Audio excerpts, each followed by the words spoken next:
મારા શબ્દોમાં ક્યાંક કડવાશ દેખાશે, પણ સાહેબ વાસ્તવિકતા જે હશે એ કહેવાની એક આદત અમને પડેલી છે, બરાબર છે. અહીંયા આજે જે પાટીદાર સમાજની દીકરી સાથેની જે ઘટના બની, આવી જ ઘટના આજથી 3 વર્ષ પહેલા રૂવારા ગામે હેમુબેન પર બનેલી. સમાજનો ખૂબ આક્રોશ, જે રીતે આજે 4-5 દિવસ એક અઠવાડિયાથી સમાજનો આક્રોશ છે, એવો જ આક્રોશ એ વખતે અમરેલીમાં ફાટી નીકળેલો. એ વખતે સાહેબ કમિટમેન્ટ આપવામાં આવેલું ગોપાલભાઈ કે સીઆઈડી તપાસ સોંપવામાં આવશે, હેમુબેનને ન્યાય આપવામાં આવશે, જેવી રીતે આજે પાટીદારની દીકરીમાં કમિટમેન્ટો આપવામાં આવ્યા છે. તો આજ દિવસ સુધી સીઆઈડી તપાસનું શું થયું?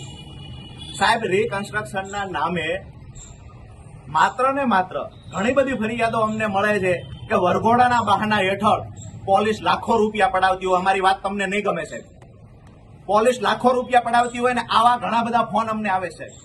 બાબરાની અંદર ગજેન્દ્ર શેખવાને એક જ જૂથના 2 લોકો ખોટો કેસ કરે છે અને પાછા ધકેલી દેવામાં આવે.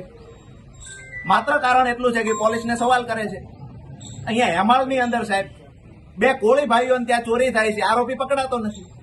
રાજુલા તાલુકામાં મંદિરોની દાનપેટીઓ લૂંટાય છે, આરોપી પકડાતો નથી. અમરેલીમાં હોમ ડિલિવરી દારૂ મળે છે, આરોપી પકડાતા નથી. કોની રહેમ નજર નીચે ભૂમાફિયાઓ ધંધો કરે છે.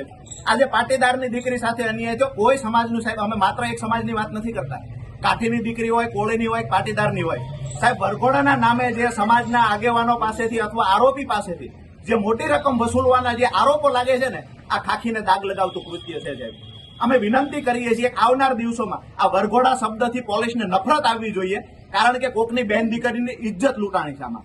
આજે જેલમાં તમે મોકલી દીધી કોઈ કુંવારી દીકરીને, સાહેબ કલ્પના કરો છો, ગુજરાત છે, કાઠિયાવાડ છે, દીકરી જેલમાં ગઈ છે, એની સાથે કાલ કોણ લગ્ન કરશે? તમે દીકરીની ઇજ્જત આબરૂ ઉપર ખેલ કર્યો છે, તો એ દીકરીને ન્યાય કોણ અપાવશે? આબરૂ કોણ પાછી લાવી દે છે? વિનંતી કરીએ સાહેબ હાથ જોડીને તમને અમરેલી પોલીસને કે ફરી વખત આ મુદ્દે અમારે લડવા, આ મુદ્દે બોલવા ન આવવું પડે. બાકી કોઈ પરિવારના ઘટનાઓ બની છે કે આરોપી છે તો એના પરિવારના સભ્યોને લઈ આવવાના, બેન દીકરીઓને લઈ આવવાની, ટોર્ચર કરવાના. આરોપી છે તો એના ઘરેથી ઘોડા લઈ આવવાના. આ કાયદો તમે ક્યાંય ભણ્યા છો? કાયદામાં આવ્યું છે કે બંધારણમાં આવી કોઈ જોગવાઈ છે કે આરોપીના ઘરેથી ઘોડા લઈ આવવા, ભેંસું લઈ આવી, ગાયો લઈ આવી, એની માતાઓ બહેનોને લઈ આવી?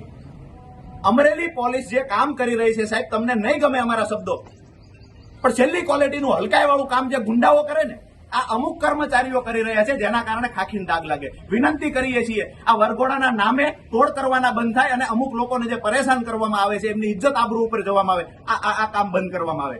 બાકી કાયદો અમે ભણ્યા છીએ સાહેબ, કે કાયદાની ઉપરવટ પોલીસ જાય અને અમારે કાયદાનું ભાન કરાવવું પડે ને, આટલું ન થાય ને વિનંતી કરવા આવ્યા છે. આભાર.